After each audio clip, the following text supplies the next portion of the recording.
Yeah, making the new IP is how can I put it? It's just don't do it. It's insane. I mean, it's a very difficult process. You have more questions than you have answers, especially when you come from like you've been making Uncharted 1 and Uncharted 2, just kind of like now like things are going, you just kind of like good momentum, and then suddenly that momentum like just drops, it stops. It's a very challenging process to create a new IP, and you're gonna fail over and over again, but that's what it takes. New IPs are really hard. They're hard because you don't know what's fun yet. You're building new tech, new AI, establishing new characters, new art, all this. You don't get that controller in your hand for like 6 months to a year. You don't know. You don't know what it is yet. I remember like ages ago coming on the project and what are the Infected going to do? Like, what are they going to do? They're going to behave like this. I'm like, okay. We're like trying to imagine what's going to happen. Fast forward like 4 months, they don't do that at all because it didn't work, right? It's hard mode, right? Like it's game development on expert. There's a big thing about making a game, right? Which is a game has to be fun.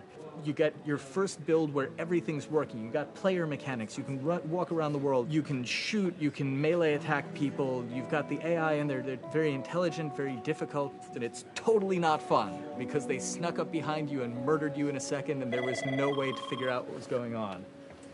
We're making a game, by the way. Hey, James.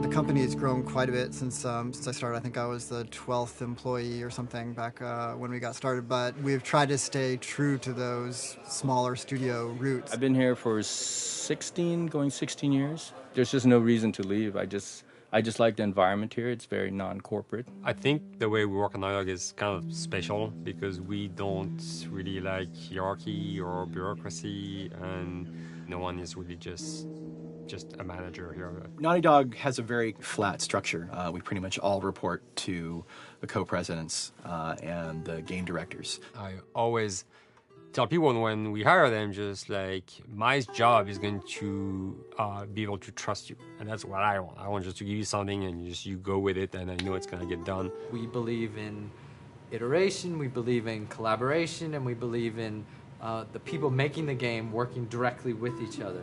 When we have designers and artists, animators all mixed up, anybody that's working on the same tasks, the same characters, the same areas, put them next to each other so they can communicate a lot better. We don't have a lot of meetings because if you need something to get done, you just walk over and you talk, and then you go back to your desk and you finish it up.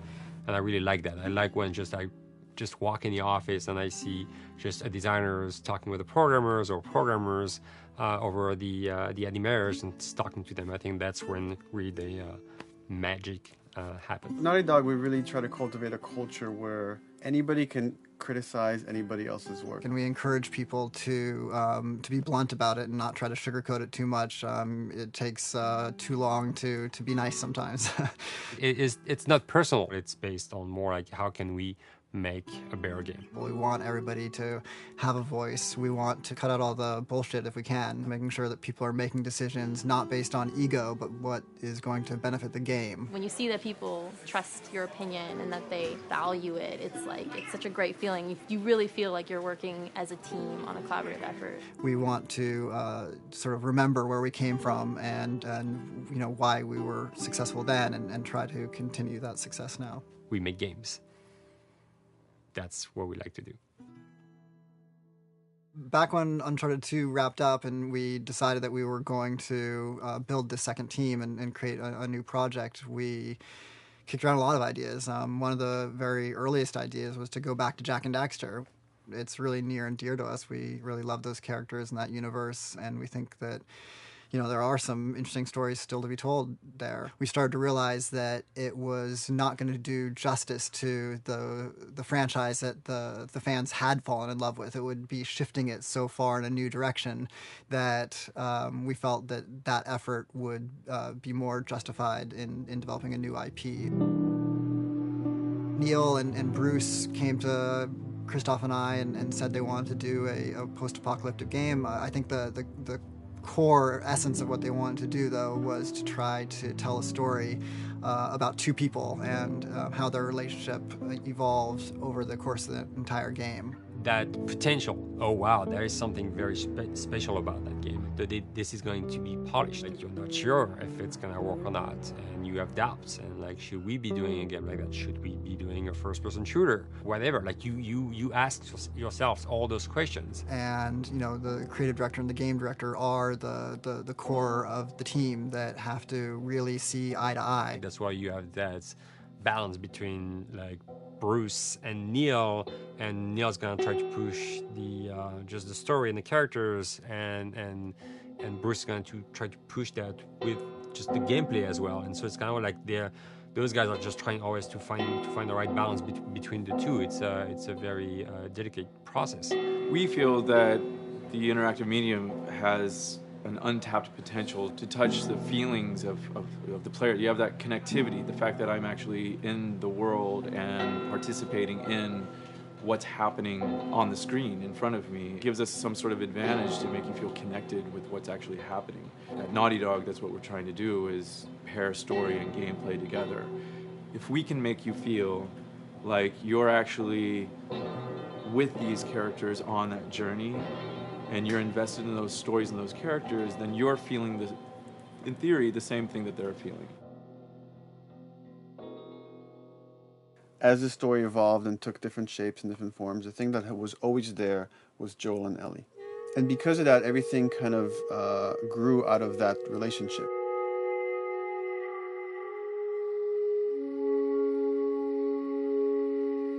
We've seen kind of that role of the anti-hero change, especially over the last 3 to 5 years, to where before it was like, the thick-neck mercenary kind of guy. For this game specifically, for this story, we needed something new.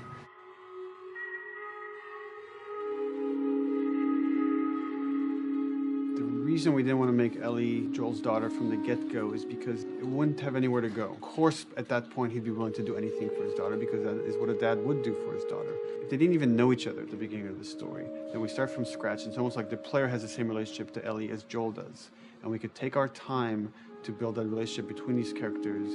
And if we do it right, then the player will be feeling that same growth that Joel does. And we're kind of mirroring that emotional relationship between the two.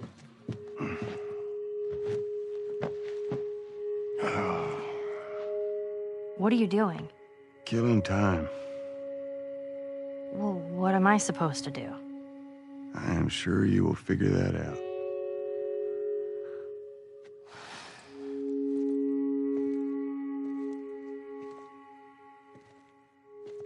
Your watch is broken. It's exciting that Neil wrote something like this, where he's like, I don't want to make the stereotypical characters. I want to make real people in this crazy situation and these forced to make decisions that are really tough. Like, what would we be like in those situations?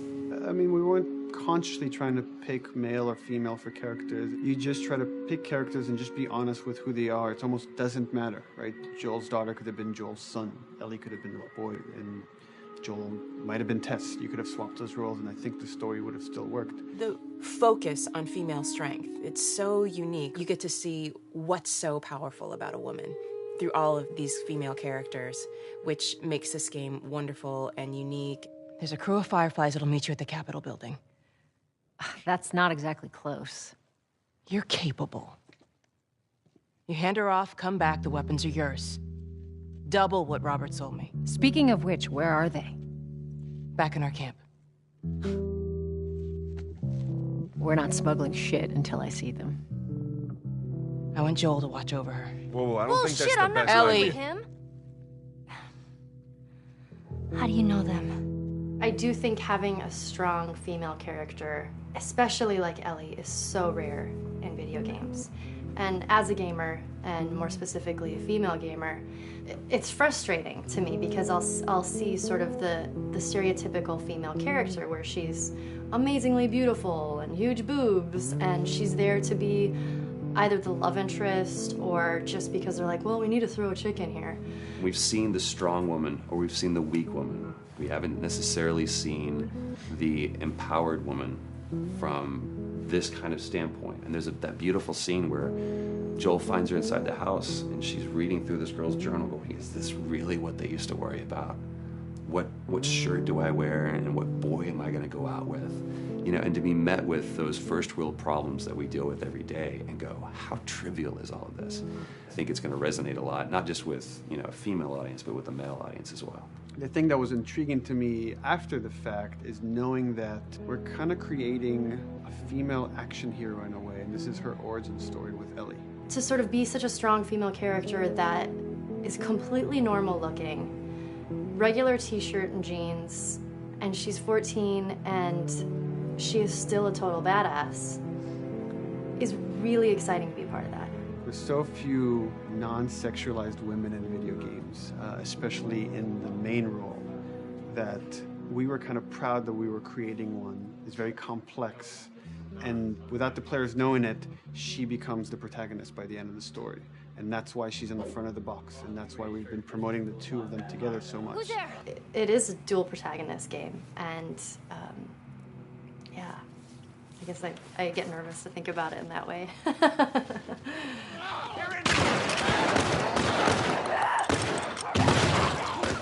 We couldn't talk about it. In fact, in interviews we've been lying about it, saying you never play as Ellie because it was so important for that to be a surprise.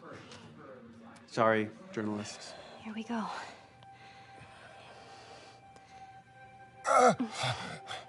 Sorry. Hold on. That's it. The tone of the game was set pretty early on that we knew that we wanted to make a really grounded story. We knew that we wanted to make the player feel the sense of tension and dread and go through the same emotional roller coaster that Joel and Ellie were going through. One of the things we kind of struggled with is to say, well, if we want to really ground this world and make it so like realistic, maybe we shouldn't have anything that could be perceived as a monster. Maybe like by just having an infection that just killed people, and it's all about humans and how they deal with this post-apocalyptic society and how different people decide to survive. Maybe that would be enough. And what we realized is because we're making an action game, a lot of the storytelling happens on the joystick. And once we remove the infected, it's like all of a sudden now we can't tell the story through gameplay of what happened to the world. And that's where we kind of went back and kind of brought the infected back in, because it lets you see, once you're fighting them, the threat that people had to deal with, that otherwise would just be very cerebral and people could talk about it, but you couldn't necessarily experience it yourself. In a novel, that might work. In a game for us, specifically an action game, it didn't work. And from there, when we start kicking around those ideas, and we're just like, what would be cool just to play? The early inception for it really came from a BBC video we saw called Planet Earth, where they were talking about a cordyceps fungus. This cordyceps fungus gets inside of the brain and controls these ants, and mandibles start chomping, they grow up to higher areas, cordyceps fungus sprouts out, and then it germinates. And essentially uses them to spread its infection and take over whole colonies, sometimes wiping them out. As soon as we saw it, we were intrigued by the idea of, what if it jumped to humans?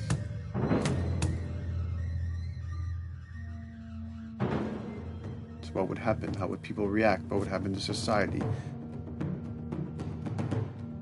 As we're trying to develop the look of the infected, we went through so many different iterations, some that looked really alien and subhuman, some that looked just essentially like zombies, and we couldn't find like an original place for them. But one of our artists just did this kind of photo mashup where he took a bunch of images of diseases or images of fungal overgrowth, and he kind of mashed it all together and he threw it on this person. It was a very iterative process, making sure that the fungus felt properly integrated, like it was part of the body, growing out of the body. And not just fungus growing in the head, but it's tearing the face apart, cleft down the middle, it's gaping maw of a mouth with the crooked teeth. And it's in great agony as its humanity and its brain is still somewhat functioning. Maybe you still have some human cognitive abilities or thought process back here. This isn't some decaying corpse on the ground. This is a living thing that's going to be coming after you in the world. The fungus is always the focal point. So you can see from a distance, oh, this guy's infected. I can tell straight away. In fungus, they have these beautiful saturated colors, and we really like that conscious of this something so horrific that it's going to like stop at nothing. It's relentless force of death, and yet elements of it are beautiful. It's not just about gore. It's not just about everything about it being scary, because to us it's actually scarier when things on it are somewhat benign or somewhat beautiful. It was evident that we were onto something that was quite a bit different and something that we hadn't really seen before, which was eerily human but very disturbing. And it seemed so creepy and so unique that right away we gravitated towards it, and it's like, this is our base infected. Everything should kind of come out of this look.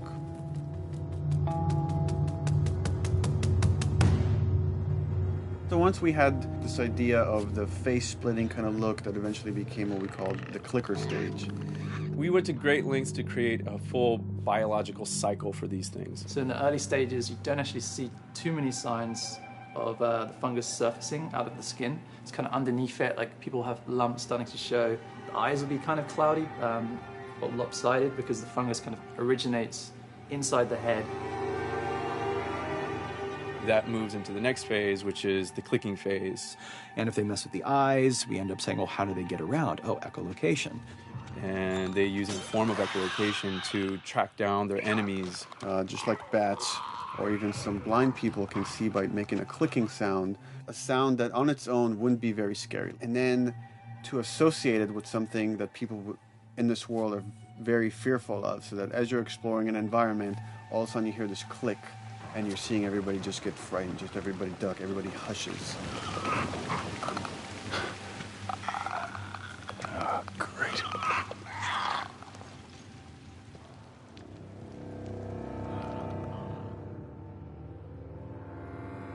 The bloater is the most severe of the stages.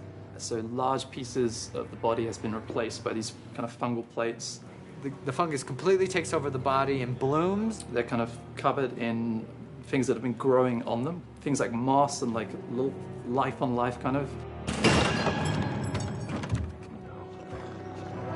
What the fuck is that? Goddamn bloater! When the infected feels like it's going to die, it finds like a dark corner and it becomes part of the environment. The human elements aren't there anymore. And then the body is gone.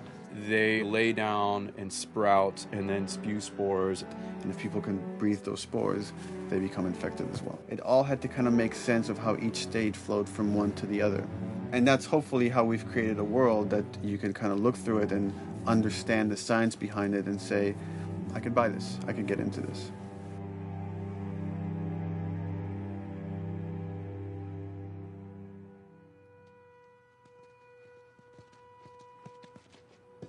Mandatory evacuation. Evacuate to where? What do you think? Quarantine zone. See, some places got a heads up before the infection showed up. Most didn't. Over the course of Joel and Ellie's journey through this game across America, you find all these different societies, all these different enclaves, and you get to see how do they deal with the infected. Without the manifestation of this infection, you can't have these people making those interesting choices.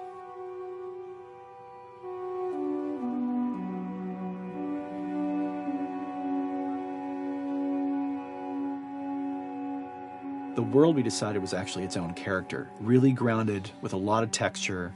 What happens, after 20 years of the fall of man, when no one's taking care of anything? This book called The World Without Us describes in detail how much fighting on a day-to-day basis we have to do to keep nature back. And once you stop doing that, how quickly nature can reclaim that. As they talk about New York, and how every day they pump water out of the subway system. That system breaks down. Within 2 days, the whole city is flooded. And once water gets introduced, then structures collapse pretty quickly. Trees will sprout, and wind will carry those seeds over, and gutters get clogged. And then when it rains, water fills up, and then pretty soon you have vegetation growing over there. And once you have vegetation, concrete breaks pretty easily for when there's a tree and roots breaking through that. Even some of the stuff we did on Uncharted, exploration of how temples were ruined. What if you took those ideas and put them in Pittsburgh or Boston? And obviously right when that happened, you can imagine that being pretty terrible to look at. But you think about 20 years later, and with rainwater filling up those sinkholes and then those becoming like little marshes with lily pads in them. We had this wonderful piece of concept art we developed really early on, and there are all of these wild animals that have escaped from a zoo and over the past 20 years have bred, and now they have herds roaming these cities. And that's something that tells you that life goes on and this world is worth saving.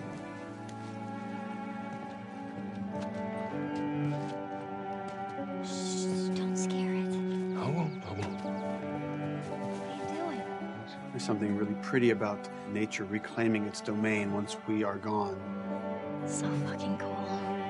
We have another level of OCD of the logic goes into some of these environments.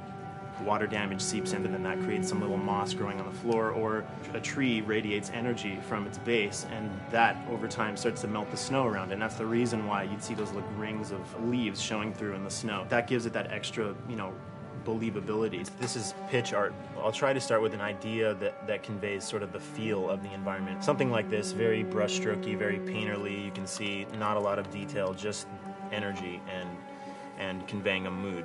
This is sort of just a conversation starter, and then this would be more of an actual space. So you start talking about, is this too tight of a space right here? Would the player even fit through there? Do we even want to include water? Those are conversations you start having a little bit later.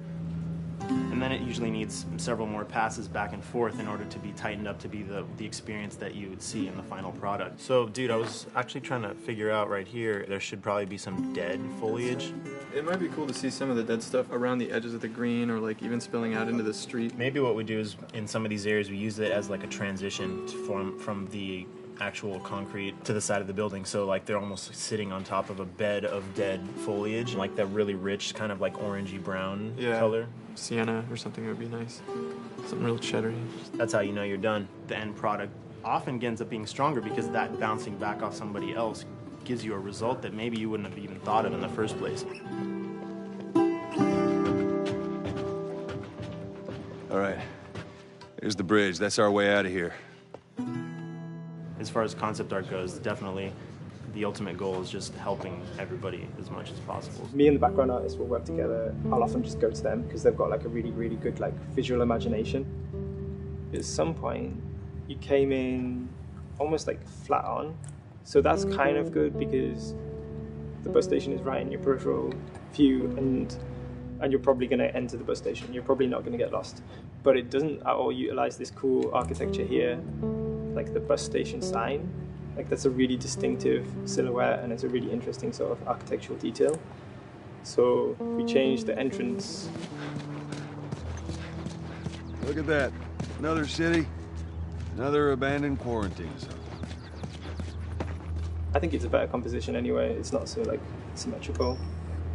And I think that was done so that this sign read better. If you didn't see the word bus on it, you might not know it's a bus station. So I think that helps. Everything we're doing in the environments is relating back to what you should be feeling in the story or what's happening to these characters. So is that everything you hoped for? Jury's still out. But man, can't deny that view. Come on, this way. When we first came up with Ellie and Joel, we had this idea in our heads of who they would be, but we didn't necessarily know the voice. It took us a while to find our Joel, but for Ellie, I think Ashley was the second or third candidate to walk in, and right away we knew.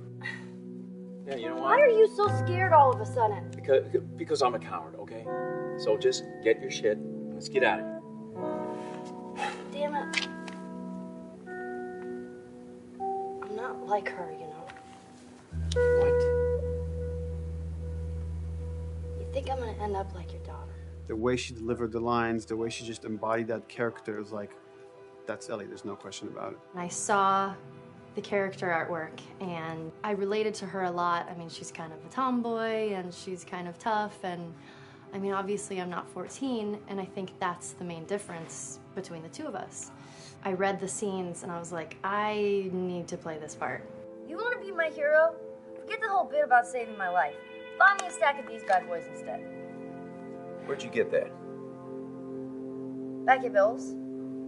I mean, all this stuff was just lying around. And then once we had her, we said, okay, well, we're going to do another round. And we're going to have Ashley this time in the casting sessions. The chemistry of these two characters was imperative to get right. Troy was a really interesting casting for Joel because when you see Troy, he doesn't look like Joel at all.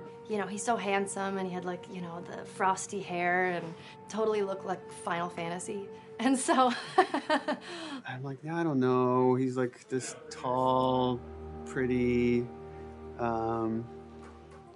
It didn't seem right. I walked into the room fully aware that I was the youngest person that they were seeing for this role. There was a line that was in the audition side that says that Joel has few moral lines left to cross. And so that became the anchor point to the character. But then as soon as he spoke and he had the grit in his voice, warm, yet kind of dangerous. And his movement is just like you bought into it. Why are you so scared all of a sudden? Because I'm a big coward, okay? Now pack up your shit and let's go. God damn it. I'm not hurting, you know. What? You think I'm gonna end up like your daughter? Lily, you are treading on some very thin ice right now. It was Ellie and Joel. after he read, it was just like that was it. I've done some video games in the past, but to be handed the mantle of a franchise like this was a pretty big honor. Is she alive? She's alive. She's David's newest pet. Ah! Where? In the town. She's in the town. You mark it on the map. It better be the same exact spot your buddy points to. Neil pulled me aside one day, and he said, I have some ideas. And as you're well aware, Neil is a little twisted. He came up with this character, and, you know, I just jumped at it. It was such a departure from everything I've done here for Naughty Dog, to say the least. Name's David. This here's my friend James. We're from a larger group. Women, children. We're all very, very hungry. To be able to put on a voice that, you know, hopefully a lot of people won't know, won't notice that it's even me. Because we didn't want it to be Drake.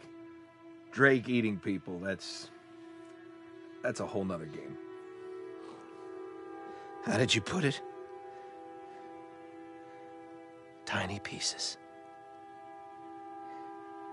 See you tomorrow, Ellie. You know, certain voices that I can do wouldn't fit the David's artwork, but he showed me the art, and I said maybe it's something like this, where everything's, you know, it's very quiet. And just, you know, he's not really sure, and the voice can break a little. And he just looked and goes, yeah, that's it. So I'd love to tell you, we hashed it over and we talked. No, it just, I looked at the picture and I tried something. He said, yeah. Claire. Ashley, she brought humor to it. She just has some really great comedic timing. The way she reacts to the things around the world with a little bit of sarcasm, that teen kind of like trying to get a rise out of you. Now watch your step as you're going out, because it's going to be a little... It just brought a certain levity to the story that the story needed. You didn't even realize it needed it until she started doing some of that stuff. Oh, I'm sure your friend will be missing this tonight. Mm-hmm. It's light on the reading, but it's got some interesting photos. Now, Ellie, that ain't for kids. Whoa! How the hell would he even walk around with that thing? Get rid of that. Well, hold your horses. I want to see what all the fuss is about. Oh, why are these all stuck together? I'm just fucking with you. Bye-bye, dude. Throughout the course of shooting over these past couple of years, Ellie and I have kind of morphed into each other, which I know sounds so cheesy. Neil always asks, he's like, well, what would you do in this situation? I think the most important thing that Ashley brought is a sense of capability to Ellie's character that wasn't there in the beginning. The very first thing we shot involved her being pulled out of a car and attacked, and Joel is supposed to go save her. It was written that Ellie sort of was just kind of watching on the side, just waiting till he was done, and I was a little frustrated because I was like, well, if this were real life, I would do something. We did a couple takes, and at some point she walked up to me and she said, I feel like I'd hit him.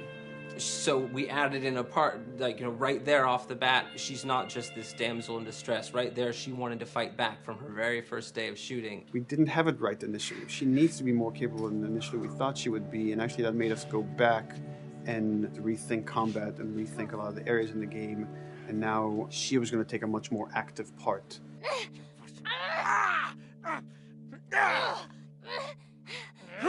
Anything that requires, a lot of body movement, we do with the actors on the mocap stage. And we try as much as possible to use our actual principal actors, use their body motion as well as their voice. We capture it all at once there on the stage. Having the actors perform as well as being recorded at the same time was imperative to get an accurate performance. Because every time you split up the performance in any way, you lose some of that magic where they did a gesture or they delivered the line a certain way.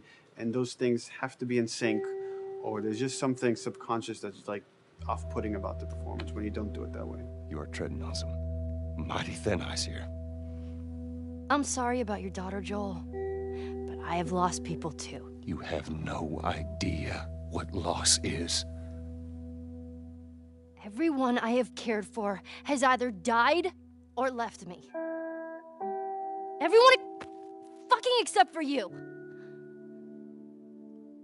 So don't tell me that I would be safer with someone else, because the truth is I would just be more scared.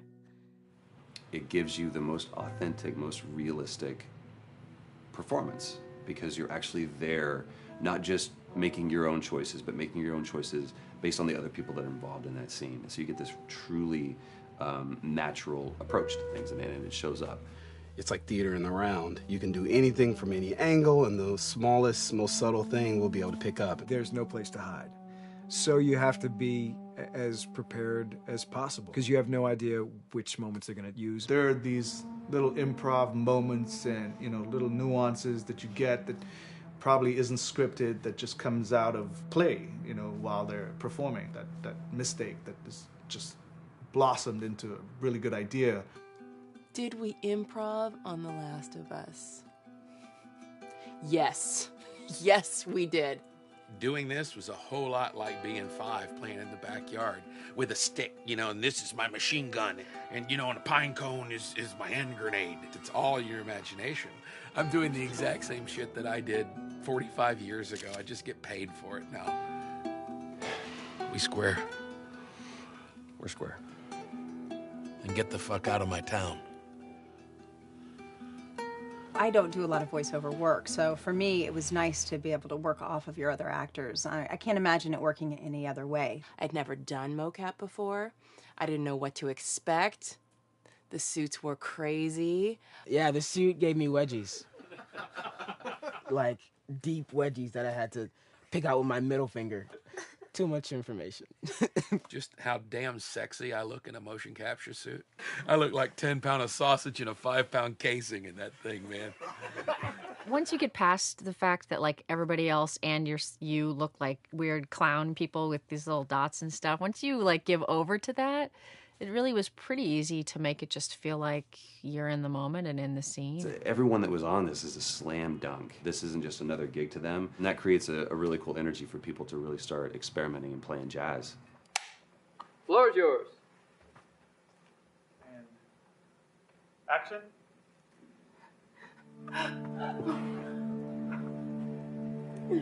Get the fuck off of me! Oh, let her go.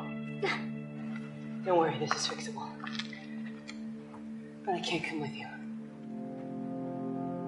Well, then I'm staying. Ellie, I want Joel to watch over her. Oh, no. Bullshit, I'm Ellie. going with Going him. I could just take her to the North Tunnel and wait for me there. Jesus Christ. Just cargo, Joel. How do you know them? We craft the scene out until it has a good feel, and then we pass it off to animation to clean it up. Real life motions don't necessarily always translate into gameplay. There's something that's usually missing, so we have to, maybe enhance the gesture or enhance the shoulder movements or a breath that you want to be able to feel, but you don't really see it, so you can't really feel it unless you see it. Is everything all right? Yeah, everything's fine. I could have them lean in here a little bit more. like this, take his hand down. When they're on stage, they don't necessarily have windows, you know, so that weight of like really pushing and leaning in, it's something that we would have to accentuate. You know, give him a little bit more weight on that turn, or put his head down a little bit more. There's a lot of dialogue that gets said between the two characters. We have to bring that alive through animation, and we have what we're using as gestures. Why would they mow down all these people? Can't let everyone in. If you turned off the sound, you'd know that they were talking to each other. And that really helps accentuate the relationship that the two have together. We have certain animations that play in the beginning of the game on Ellie. She's traveling with Joel, who she doesn't really know. There's a lot of gestures to make her look nervous, just her overall stance. Later on in the game, they develop a relationship through the animation, not just the dialogue. You can see that she's more comfortable around him. If that reads well with the player, then, you know, we're doing our job.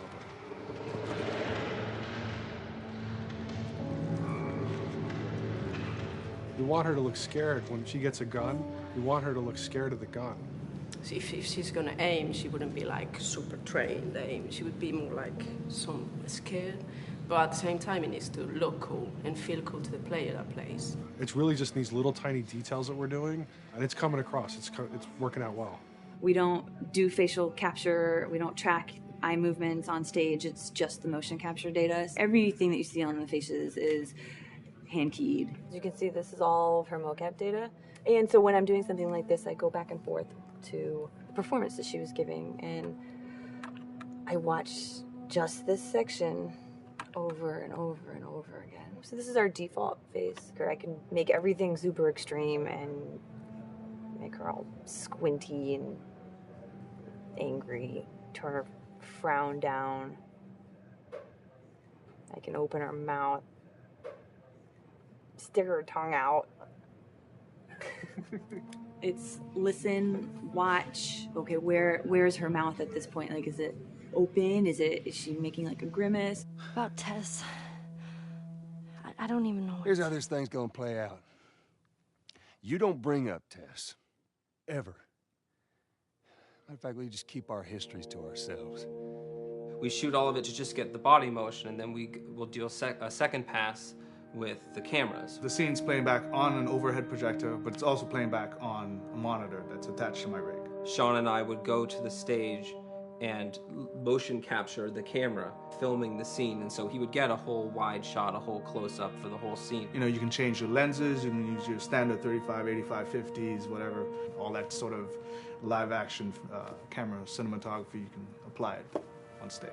We make sure to go back in and add flaws. We keep the confinements of the room so the camera can't go past a certain wall, because then we have this cheated perspective. If the cameraman bumps into the wall, we keep it. You know, missing focus hits when you're pulling focus, going too close to a character and reframing, those little moments in there kind of keeps it very cinema verite. If everything was too perfect, you wouldn't be able to put your finger on it, but you'd be able to feel it. It would just feel off. It's very much about grounding it, despite having, you know, the option to do whatever we want. Being able to place the cameras anywhere we want after the motion capture gives us both advantages and disadvantages. The biggest advantage is it means that we just have to nail the best performances we can get, and the luxury is that we can always swap it. The 3D world gives you limitless opportunities with cameras and movements, exposures, all that stuff. Most of these cameras are sort of set up like real world cameras. So we have lens, we have f-stop that will create the depth of field. We have aperture to, you know, set our film back and all that stuff. A master, and then I have my close-ups, my over-the-shoulders, sort of just like a live-action production. Let's go to camera 30 at the 23.458. Then I get that kind of weird, you know, bend across his back. The closer I bring the camera, the more bend I get, which is, you know, doesn't look right. It doesn't look it looks less cinematic than if I do that, which flattens the whole thing. And I'm trying to also catch Ellie. Like if you scrub a little more, you know, catch her in the back here. So I want a longer lens and that kind of stuff. Since I've only had experience working with live action before I got into video games, it was a kind of a cool adjustment to be able to have this extra flexibility in post, to swap a line of dialogue for something different, even though that's not what the actor said at that time, and to be able to still have a close-up on them while they said it. You get to make it probably more perfect than you could ever make it in live action. How far are we gonna take As far as it needs to go. Where was this lab of theirs? Because our actors are both the voice and their body, they get to play, they get to try things, they get to work with our director to kind of come up with new ideas, or even our director will have a new idea on the spot that wasn't there in the script, but realizing when he sees it, oh, well, this would actually be better, this might feel better. And those changes all just happen organically there on the set. He could even lead straight into his thing. He's like, no shit, yep, Ty, we wanted to do this. We rented 2 Harleys and drove cross country. Keep it pretty succinct, like we got the bikes, rode them cross country. Cool. It's shocking to me that this is Neil's first time directing. There was a specific tone and a specific approach that Neil and Bruce wanted to take with this. It just came down to there's nobody who knows this story better than you, and then there's nobody that knows these characters better than you. Why don't you just do this? He and I actually had a conversation about it. He says, I think I'm going to try this myself, and I'm not sure. Neil was fantastic. The floor is yours. Okay, so remember, you've been running away from this turret-mounted truck. If you come to this dead end, you're going to look up and see a potential way out. And action. Check it out.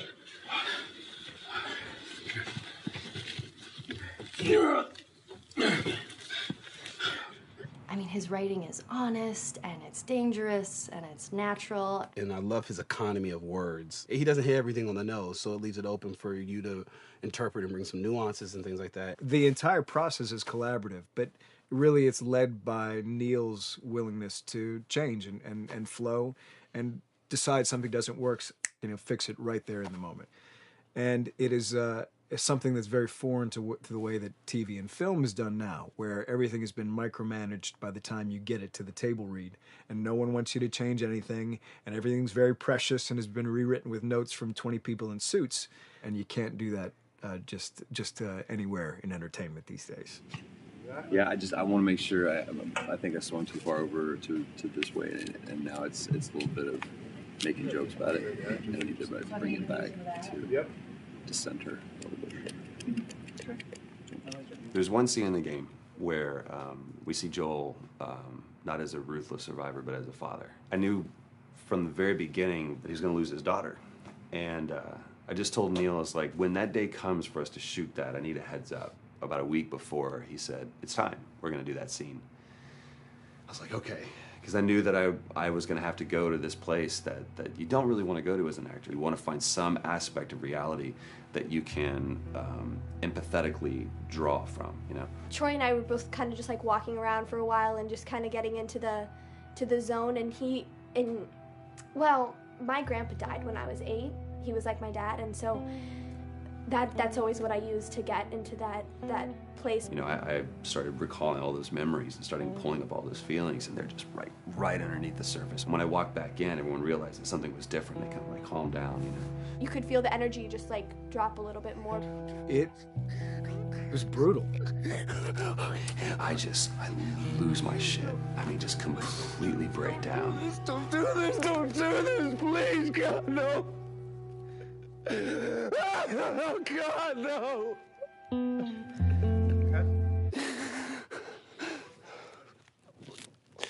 The soundstage was deathly still. It was the first take, and I felt really good about it. And it's like Neil said, okay, let's do it again. And so you do it again, and automatically you feel like you're manufacturing because you're trying to go back to that place, and you're in that actor nightmare of trying to get back to that reality.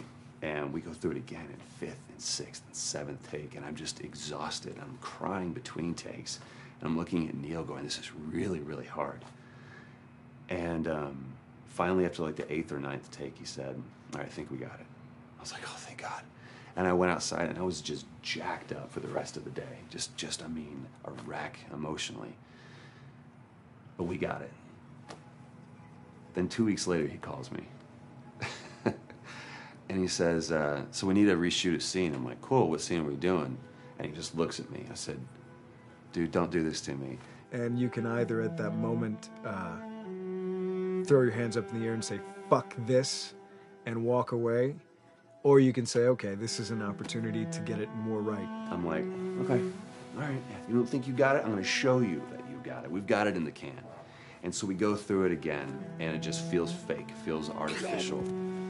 And Neil goes, Go through it again. We start doing it again. And I'm getting madder and madder with each take. And finally, about the fourth take, Neil comes over to me, and I love him so much. He goes, so I'm picking up on some resistance. I was like, you're damn right you're picking up on some resistance. We've got this in the can already, and we're just wasting our time, and we're wasting all this effort and energy. And then he started talking me through the scene. And he was like, what I need you to do is I need you to just strip yourself of all these ideas, and I need you to hit this beat, and this beat, and this beat, and this beat, which just makes it sound so mechanical, and it's such an emotional scene. So we start going through it, and literally I am mindlessly doing these things at this point. Okay? I know it hurts, baby. I know. So I'm gonna lift you up. I'm gonna lift you up. I'm gonna get you over here. Come on, baby. Come on, work with me, please. God, baby. Sarah. Sarah! Don't do this to me, baby. Don't do this to me, baby. Come on. And he stops, he goes, now we got it. And I realized that the reason why I wanted that first take to work was because I wanted everyone to look at me and go, wow, what an actor. And that's not what the scene needed. Those moments where you just have to sort of calm your ego down and just go back and do your work. That scene actually works, not because of me, but in spite of me. And that really is the marker and definition of working with a truly good director. There are many like it, but this one is yours. Why don't you have a seat?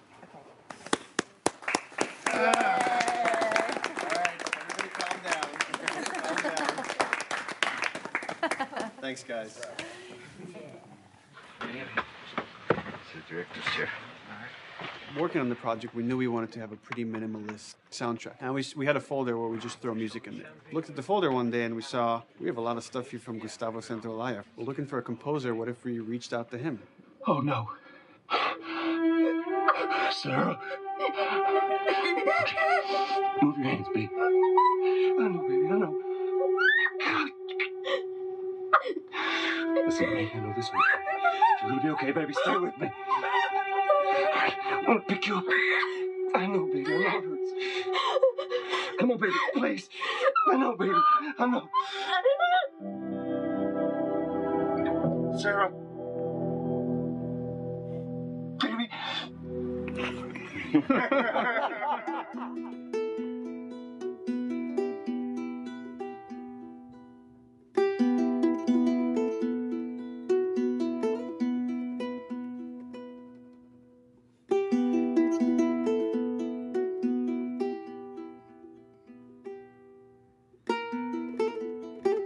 My life has been and still is kind of like a road movie. I grew up in Argentina. I came to the United States in 1978 because we had a horrible political situation in Argentina. We had a military dictatorship where 30,000 people disappeared at the hands of the government and many other more were tortured, and I was blacklisted. It was just impossible for me to keep on living there. I've been in jailed many times since I was probably 15 years old just because I had long hair and I play an electric guitar. So I had to embark on this trip.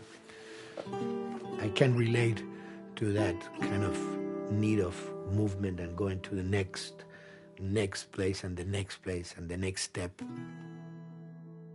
I'm always attracted to the possibility of getting involved with a project from the very beginning. I like to work from the script and talking to the director. It's never been, oh, give me a piece like this, or give me a music that's this. It's just been very high level. Here's what the story's about. Here are the themes. Go write some stuff. Since I don't know how to really read or write music, the way I produce music is actually recording it. So I like to come early in the projects, and I did in The Last of Us.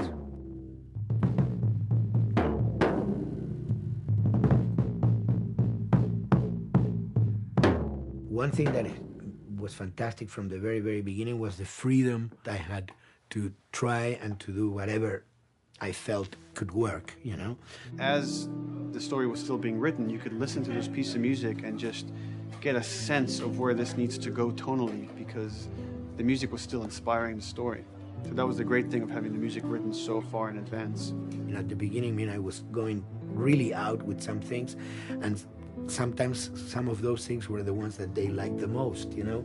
So I really felt very motivated to work, and I enjoyed immensely working. It was this very organic back and forth experience where one element was inspiring the other and vice versa.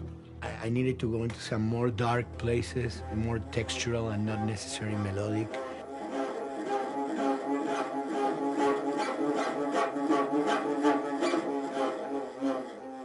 I'm always trying to sort of push myself into playing instruments that I don't know how to play. There's an element of danger and innocence. Lennon once said, you know, give me a tuba and I will be able to do something. I'm an artist. I should be able to do something. I like to put myself in that situation.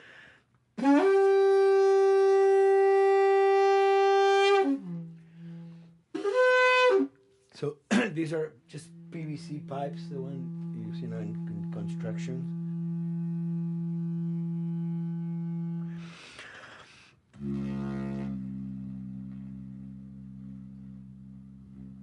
Or instruments that I know, kind of twist them. From the concept of the prepared piano, you know, I mean, I've worked with prepared guitar to stick things into the guitar and things like that.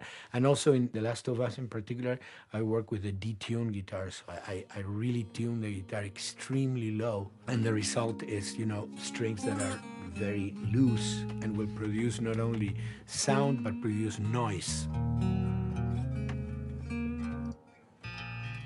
Because I believe, you know, every environment has its own sound. We have in our, you know, small studio, we have actually the possibility to record almost anywhere, including the bathroom. And we have done some fabulous recording, especially in the kitchen.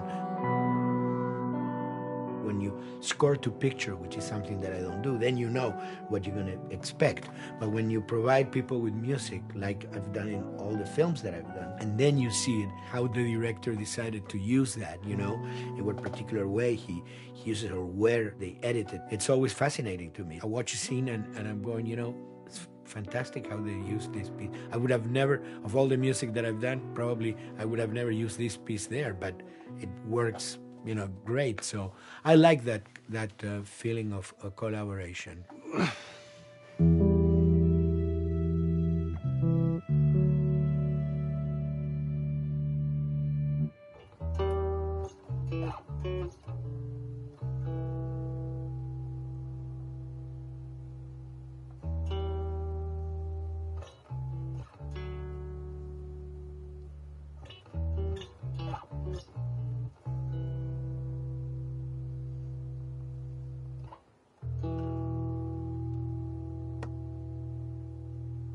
I think, you know, the guys also that work in programming and adapting that music to the game, they should share a lot of the credit for the end result. In the beginning, there was silence. Yes.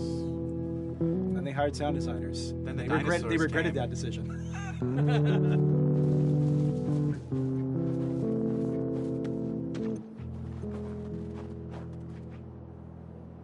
Hold it steady. Ha! Got you! In a much quieter environment like that, we really had to fill out the soundscape with much more natural sounds, much more detailed, delicate sounds. The tension comes from the lack of sound, in a way. Your brain is thrown off because where I expect to hear buses and crowds, all of a sudden I hear wind and leaves rustling. Again, it's creepy and beautiful at the same time because it's almost like I'm going on a hike, but I'm in a downtown area.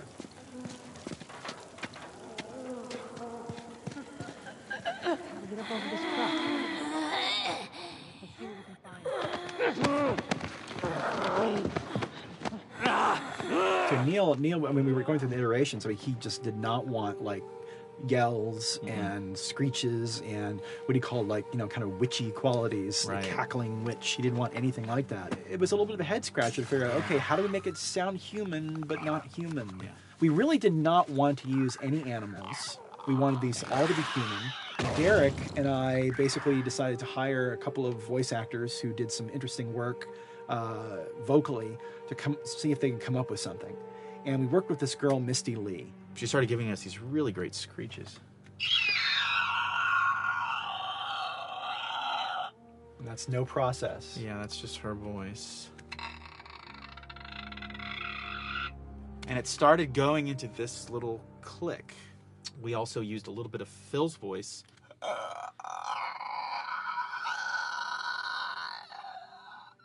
We'd combine that also with an occasional, Derek. That's just me, you know, moving my tongue. And what that kind of did was it sort of grounded it all, like maybe in the mouth area, the wetness, all that kind of stuff. And it adds a nice texture, actually. This is a composite of all the bits I just told you about.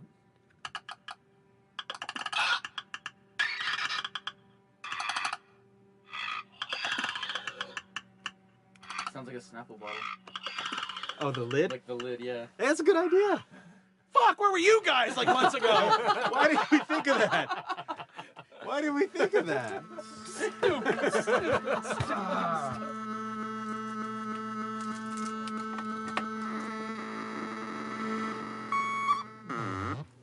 Viewers at home, you're probably wondering what this is. Let me tell you. About 10 years ago, I saw this Synthie A suitcase synth. I wanted to get one. This finally arrived in January, just in time to start using. I thought, well, what can I do with this?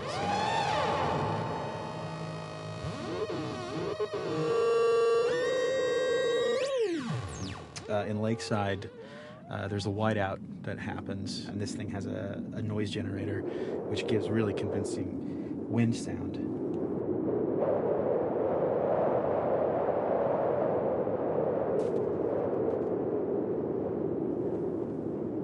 The military still has technology. There's sirens and alarms, so I wanted to try some new concepts.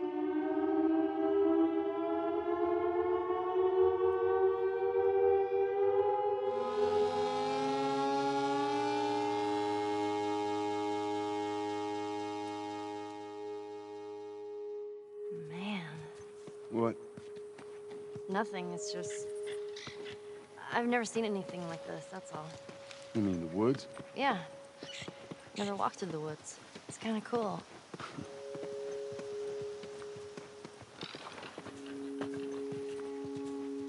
We consciously take in consideration lighting in the beginning. Most of the game, we don't really have any real man-made light sources, so everything is naturally lit. In the past, you know, we could use a lot of artificial light, but in a world that has no electricity, We have to hide most of the time, and that requires getting very close to certain assets. Just stay back.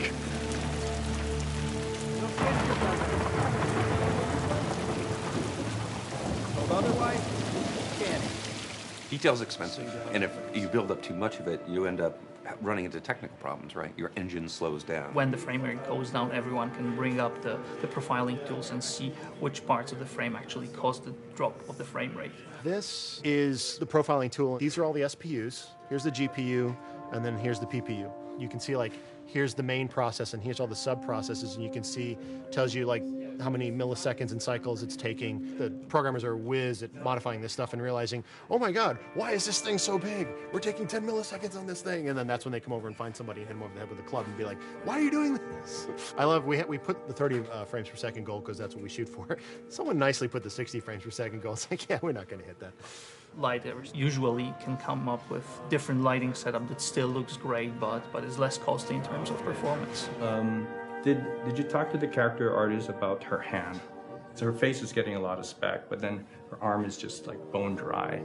You think something we can tweak in shader? We'll have to send back to character team Michael to take a look. I can play with the lights and see if that's creates more like spec. Yeah. I've never ever focused so much on lighting and how much sensitivity there is to that here.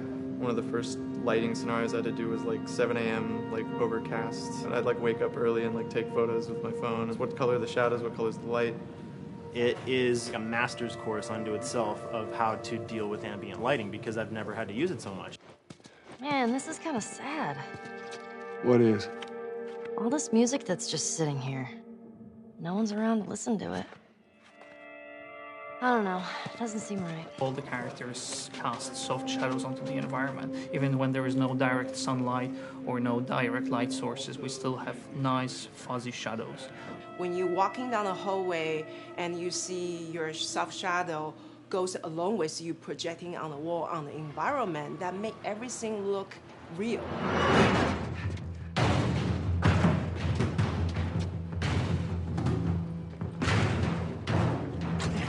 Follow me through here. Okay. The flashlight brought a whole new spin on it. So some of the environments end up being really, really dark, and you need the flashlight to get around. Give me your hand. We want to have the environment be really dark, but also at the same time have colorful surfaces that are sort of hidden, so when a flashlight hits one of those, it bounces off onto the ceiling. If you shine a light on a red wall, it will bounce the red lighting on the whole environment. And it's very difficult to do, very expensive, but we did it. Everything should have a bounce lighting. Otherwise, the world is gonna feel dry and unrealistic.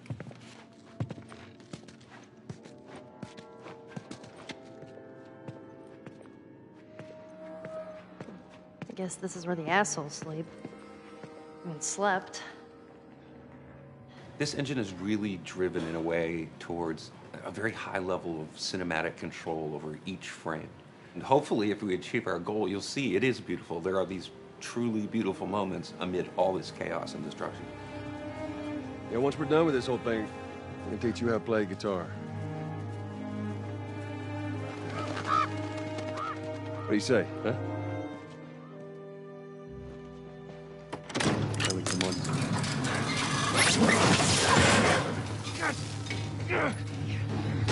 I got you. Damn it, Bill. What just happened? One of Bill's stupid traps. There, that fridge, it looks like that's a counterweight. Okay. The story really dictates sort of the arc of the overall pacing. Storytelling would always want to be subtle. They would always want to keep the world grounded in reality. But gameplay has requirements where the player needs to see this thing. The player needs to immediately know that the enemy is attacking, that this room is dangerous, that this room is a puzzle that you have to solve. What are the things that we can do on the joystick to make you feel the same way that these characters are going to feel when we get to this next pinch point in the story? There's a turn in a scene that we need these characters to take, and we need you to feel it or understand that, and that means you have to play it. Sail! Oh, thank God. Why are you running? Ah! Doorway, over there. Run!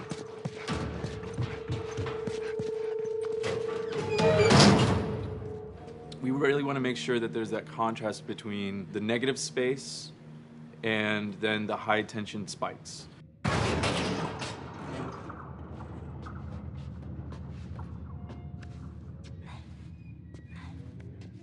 A lot of times we won't play music, or we'll play very minimal music just to let you know kind of the state, whether you're still in stealth or combat has broken out. Hearing someone's footsteps or hearing a person breathing on the other side of the door has so much tension to it. You hear that? Shh, quiet. You feel the tension of the world, make you question whether you want to engage with these guys or kind of try to stealth around them. That's another reason why we don't have traditional cover in the game. You smoothly move around everything, contextualizing with the environment, but you're never locked down. We want the player to, with that crafting system, with the scavenging system, with all of the abilities available to them, to constantly be moving around and changing as the moment arises. Gameplay is all about, I have a limited set of tools, and how am I going to use those tools and those limitations to overcome this obstacle in front of me. And that obstacle might be infected, might be another class of humans that wants to kill me for a bottle of alcohol in my shoes.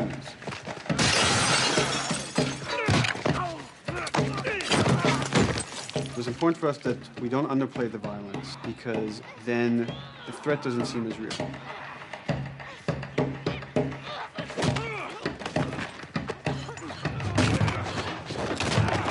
We see video games as this incredible medium to tell stories. We want to treat it as equals to books or comics or TV or movies. This is subject matter that would not be considered out of the ordinary to tell in one of those other forms of entertainment. Fucking hunters. See, this could have been us. We wanted you to buy just the desperation of these people and why they're behaving this way, because it's so brutal. And at the same time, we didn't want to make it so over the top, stylizing it, so then it doesn't become as real. It was important for us actually to hit that middle ground where it's kind of disturbing. That glint that's happening on that curvature, it'd be good if there was a way that we can guarantee that from this angle, we're seeing it. It seems But really it's flat. overall too bright and opaque. Yeah, looks like paint. Yeah, see, the blood on the ground works really well. It's something about the other shader is messed up in this environment. We got to fix that to unify the look. Shouldn't make you giggle or laugh or any of that. You should be kind of appalled by what you have to do, but you understand why you're doing it.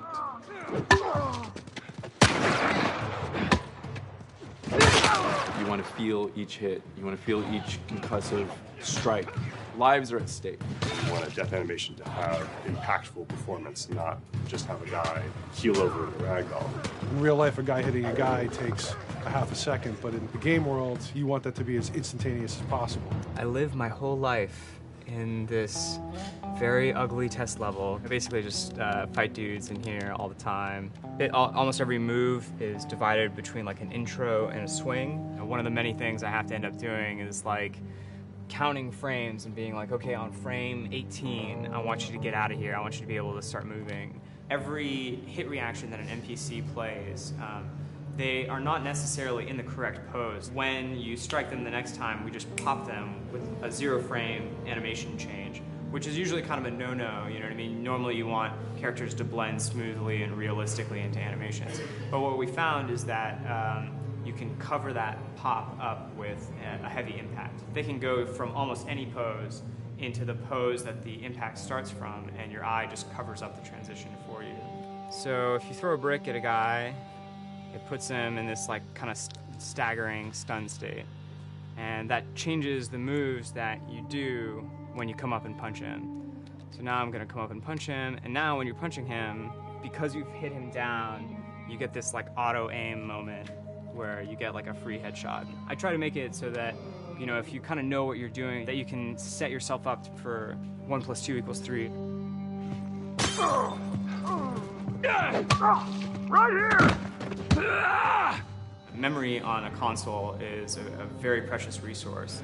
All of Joel's animations with every weapon, all the NPC animations, the stealth kills, you know, all of that stuff happening need to fit within a 4 meg to 5 meg memory footprint. This is a list of everything that's loaded in game and how much memory it's taking, because memory is our most precious resource right now.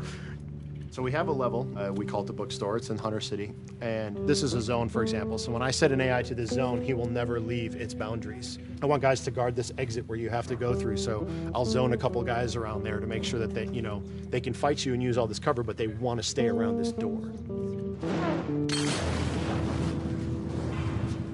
This is another key component of the AI, is what we call the nav mesh. This defines the overall play space of where an AI knows he can or cannot go. Hey, look, that's where a cover used to be, and there's a hole cut out for it. I got to fix that. Here's some other wonderful things. See these little red polygons? Yeah, that means they're not linking right for some reason, so that means they can't really walk through here properly.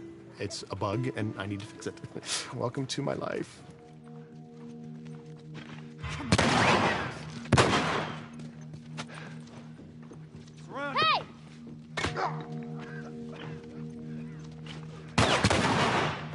If you look at a lot of games, NPCs are usually only alive for, you know, a few seconds before the player ends up shooting them and then they're dead. We want our guys to be much more dangerous and much more threatening, which means they have to be alive for longer. They need to exist in the world for longer, which means you as the player can witness them acting out their behaviors for longer.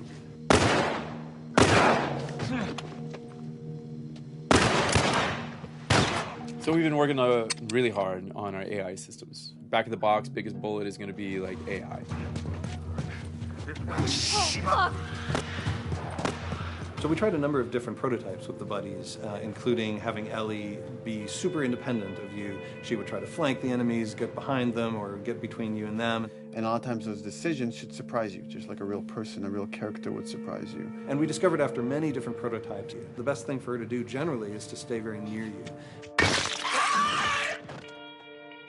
You need the exploration, you need the scavenging, you need something to say like, okay, if we just crank it to 11 the whole time, then it's pinned up there and there's no time to breathe, no time to assess or analyze, and no time to really contrast. There's no way of shifting the pacing.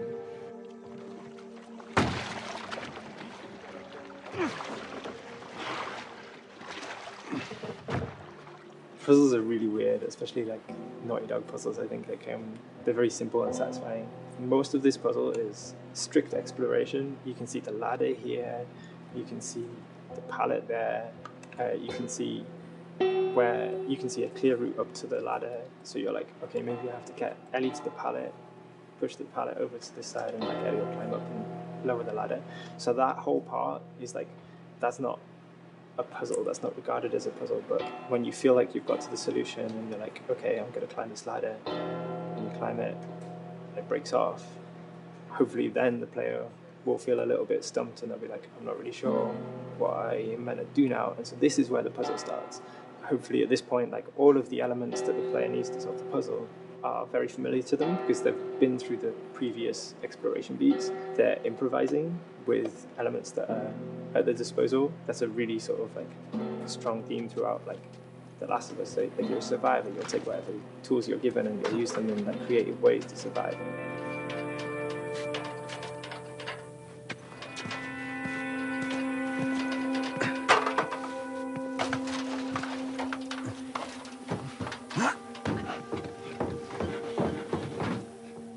We set out to create something kind of new to Naughty Dog, this crafting system. Our lead designer, Jacob Minkoff, he got this book of like the survivalist handbook and homemade munitions and all sorts of funny stuff. Just start reading about, okay, if I was just wandering around in a collapsed society, this world, what stuff that seems like I could find? Alcohol and sugar, you know, if you want to make a smoke bomb. It's difficult to balance the right amount of resources against what you think the player's going to need and making sure that the player feels like they're getting just enough to survive, but not too much that they feel like they're a powerhouse. We wanted you to be forced to make some choices in the world that showed how depleted the resources were. So if there's a particular point in the story where the characters are having a particularly difficult time surviving, then we want you as the player to be finding fewer items, farther apart, harder to survive. We will item starve you at the same time that those characters are feeling starved and worn out. Then you expose something to them. Oh, here's a cache, and if I can just get into that cache. Oh, look, there's a wealth of things in here. God, I was so worried. My health was low. If I had run into a combat, because it's always that thing in your head, it's that Hitchcockian thing about the danger that you see is less meaningful than the danger that's in your head.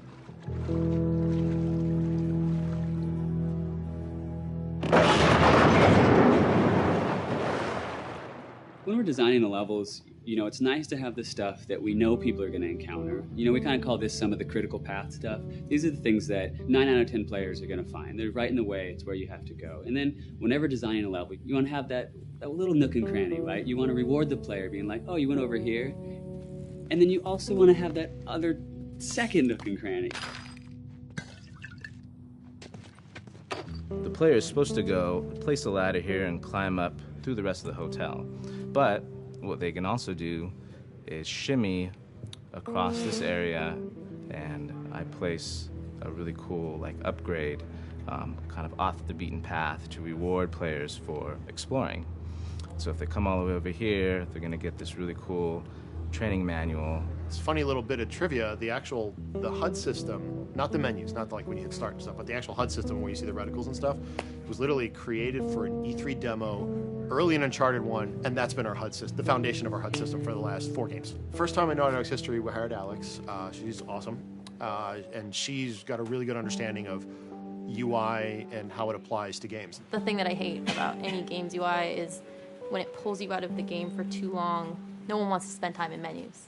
Nobody loves UI, if we're being honest. Like, weapon slotting has probably gone through more iterations than any other system. The stuff that we finally ended up implementing, you press select, you get into this menu, then you D-pad left and right through the slots, and then D-pad up and down will change the weapon, and then just, you don't have to press X or anything, you just select out of it. When you're still, like Joel is here, that's fine, but then as soon as you get into an actual situation, so I'm gonna go over here and cause some trouble. Okay, so here they come, oh god. All right, so now I'm out of ammo. Now I need to like get back in that menu. I have to like run away from them, get into the menu, get out of it.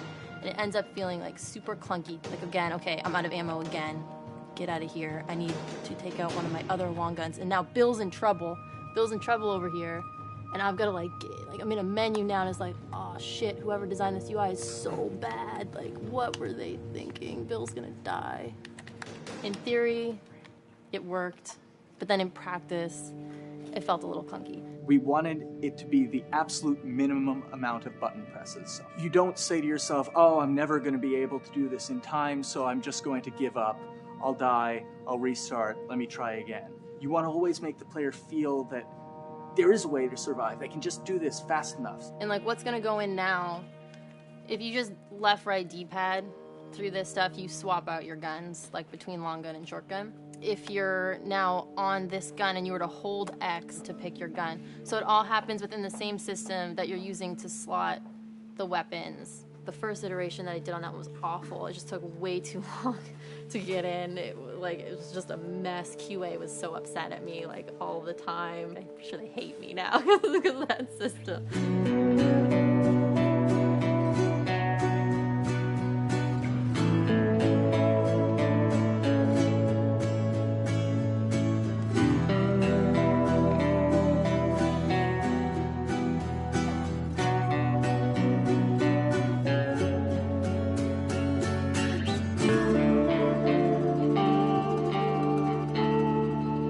I think the way the industry is kind of maturing and changing in general, you're seeing a lot more focus and importance on refinement and polish. So having internal QA really helps.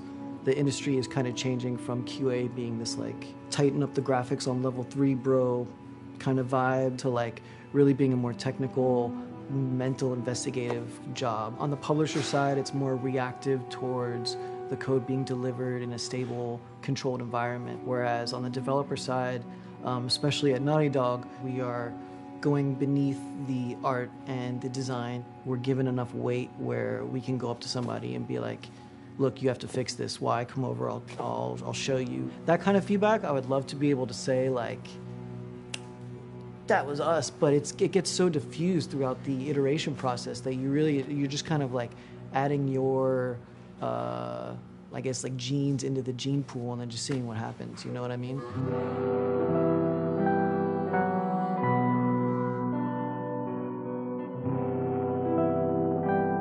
Everyone's working all the time now. But like I tell people, like 7 weeks and then you can have tons of time off, enjoy the sun, you know? But for now, it's like, this is it for everybody.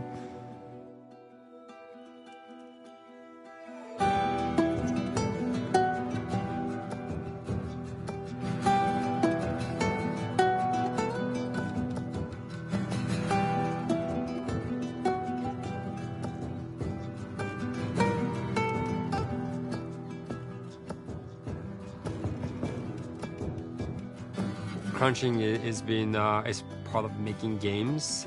I feel it's human nature, right? If I'm gonna have a guest at home that's gonna come for a couple of weeks, I'm probably gonna clean their room just the day before they arrive, right? And I think it's the same thing. It's just like everything comes together at the end. I personally enjoy Crunch. I think you get this like absolute laser focus because it has to come together.